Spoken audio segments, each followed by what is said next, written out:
네, 안녕하십니까. 네. 네. 어떤 분이 체리를 주셔가지고.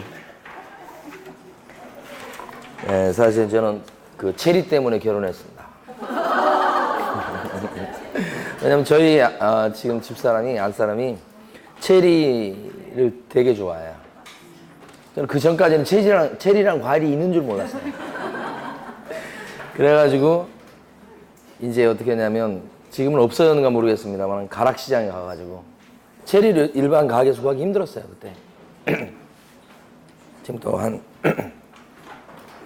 12년 전, 뭐, 이렇게 됐으니. 요즘은 보면 이제 뭐, 가게 좀 있고 막 그런데, 차로 갖고 팔기도 하고, 구하기 힘들었어요, 그때. 그래가지고, 가락시장 가가지고, 체리 2박스를 사가지고, 제가. 그래가지고, 냉동고인가, 냉장고인가 하여간 넣어놓고 먹으라고 갖다 딱 줘가지고. 그러니까 그냥 결혼하자고 그러더라고. 그 추억이 있는 체리입니다, 체리. 요즘은 이제 제가 못 사주죠. 예? 사기가 힘들어서. 자, 이번 주에 해야 될 부분이 어디냐면, 교재를 보면 80페이지부터입니다. 네. 자, 그러면 오늘 할 내용이 이제 5가지 내용입니다. 첫 번째가 중개계약.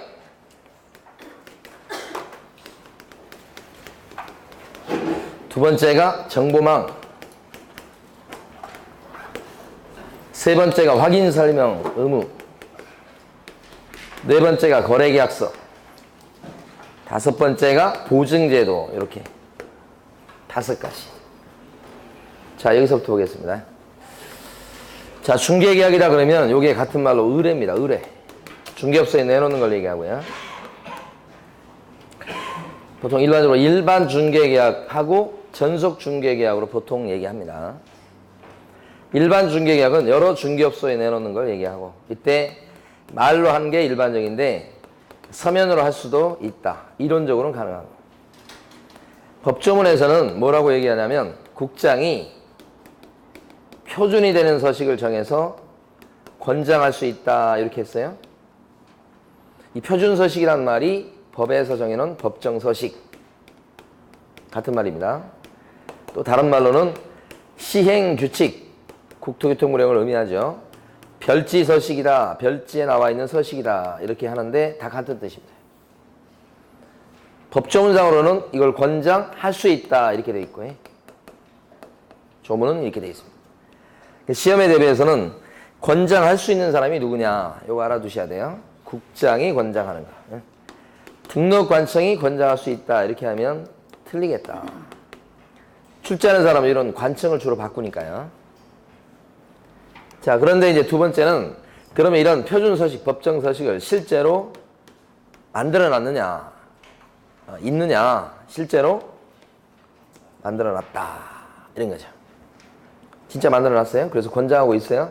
그러면 그 실제 만들어 놓은 서식의 이름이 뭐냐? 그러면 일반 중개 계약서다. 이런 거죠. 그러면 이러한 일반 중개 계약서는 반드시 사용해야 됩니까? 반드시? 일반 중개 계약을 체결할 때는 일반 중개 계약서를 반드시 사용해야 됩니까? 왜 아니죠? 권장사항이고, 권장. 권해보는 거고, 두 번째는 말로 할 수도 있잖아요. 그러니까 일반 중개계약서를 꼭 써야 되는 것은 아니다. 그리고 썼다면 이러한 일반 중개계약서는 몇 년간 보존합니까? 3년입니까? 5년입니까? 그 보존 기간에 대한 규정이 없다. 이거 한 6, 7번 나왔을 거예요. 이거 한 2번 나왔습니다. 이게 핵심. 요 조문 많이 나오고요. 요때 이제 요 일반 중개계약서에다가 법에 보면 반드시 기재하십시오라고 되어 있는 필요적 기사항이 또 있어요. 이것도 최근까지 계속 나옵니다. 이 필요적 기사항은 4가지예요. 그 4가지가 뭐냐면 예정금액, 그 다음에 예정금액을 기준한 복비, 보수, 그 다음에 의뢰인과 개업공인회사가 준수할 사항. 그 다음에 위치하고 규모. 요 네 가지가 일반 중개계약서에 반드시 적어야 될 필요적 기상 네 가지죠. 요 네 가지 기억을 해 두셔야 돼. 자, 여기까지가 이제 일반 중개계약입니다. 그러니까 일반 중개계약은 막 한 문제로 나오고 막 그렇게까지는 아닌데 문제 지문에 한 지문씩 섞여서 나오고 간혹 가다는 또 한 문제 나올 때도 있고 그렇습니다. 이번엔 전속 중개계약입니다. 개념 자체는 전속 중개계약은 한 중개업소에 내놓는 거. 근데 전속 중개계약이다 그랬을 때 일단 시험에 잘 나오는 게 유효기간. 유효기간은 다른 말이 없으면 3개월이 원칙이다. 이렇게. 유효기간이 이제 약속 시간이죠. 다만 얼마든지 다른 약정을 할 수가 있죠. 한 달로 할 수도 있고 1년으로도 할 수 있고 그렇습니다. 이렇게. 그러니까 유효기간을 언제로 할 건가? 그것은 의뢰인과 개공이 얼마든지 자유롭게 정할 수 있다. 이런 거죠. 요게 잘 나오고요. 자, 그 다음에 시험에서는 주 내용이 뭐냐면 의무입니다. 전속 중개계약을 체결한다 그랬을 때는 서면으로 체결하게 돼 있고 말로 하면 안 됩니다. 그리고 서면의 이름은 법조문상으로는 국토교통부 령이 정하는 계약서다 이렇게 돼 있고 요것을 법정서식을 만들어놨는데 그 이름이 전속중개계약서입니다. 그러니까 전속중개계약을 체결한다 그랬을 때는 전속중개계약서를 반드시 기재해야 되겠다. 그 점에서 요것을 자주 냅니다. 일반 중개계약을 체결했을 때는 일반 중개계약서도 법정서식이 있습니다요. 근데 그 법정서식을 반드시 써야 되냐 그러면 그런 건 아니다. 근데 전속중개계약은 법정서식이 있고 이게 법정서식이죠. 그걸 반드시 써야 됩니다. 안 쓰면 영업정지입니다. 그리고 분쟁에 대비해서 보존하게 되어 있는데 그 보존기간이 3년이에요. 그래서 이 첫 번째 요 의무가 있는데 이걸 위반하게 되면 그때는 영업정지 사유가 된다. 업무정지. 등록 취소까지는 가지 않고 전속중개계약을 체결했다 그랬을 때 제일 중요한 의무는 바로 널리 정보를 퍼뜨릴 의무다.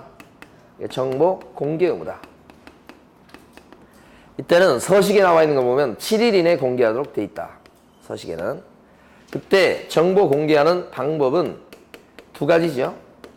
하나는 거래 정보망에다가 올려서 공개하든지 또는 또 한 가지 방법은 일간신문에 광고를 내든지 둘 중에 하나. 선택사항이니까 전속중개계약을 체결했을 때는 거래 정보망에 반드시 중개 대상물에 관한 정보를 공개해야 됩니다. 그러면 틀리다. 요게 있기 때문에 그렇다. 선택사항. 그런데 전속중개계약을 체결했을 때 100% 정보를 공개하자느냐? 100%는 아니다. 예외적으로 의뢰인이 싫다고 하면 공개해서는 안 된다. 그러니까 비공개를 요청해 왔을 때는 의뢰인이 그럴 수도 있어요. 공개하면 안 된다. 예? 잘 내죠?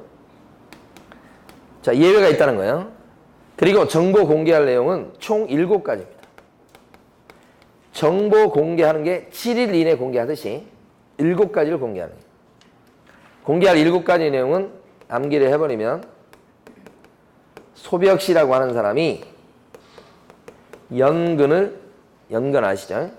입에 물고 너무 좋아서 환장하는 것을 보고 권공이 예찬하더라. 연근 좋아하시는 분도 계시죠? 저는 음식 중에 제일 싫어하는 음식 중에 하나가 연근입니다. 별로 안 좋아하고. 또 한 가지 싫어하는 게 뭐냐면 토란입니다. 토란. 맛있습니까? 네. 저는 끝에 그 쓴맛이 싫습니다. 무조건 단 게 좋습니다. 그래서 대표적으로 싫어하는 게 바로 아까 저 연근, 그 다음에 여기 저기 토란 이런 거예요. 자, 성이 소가입니다. 소벽 씨라는 사람이 연근을 입에 물고 환장하는 것을 보고 권가 양반이 권공이 예찬하더라. 이게 소재, 지번, 지목, 면적, 구조, 용도, 건축물의 종류 막 이런 것들. 벽하면 뭔지 아시겠죠? 벽면, 도배. 두 개밖에 없어요. 시는요. 각종 시설의 상태 공개하는 게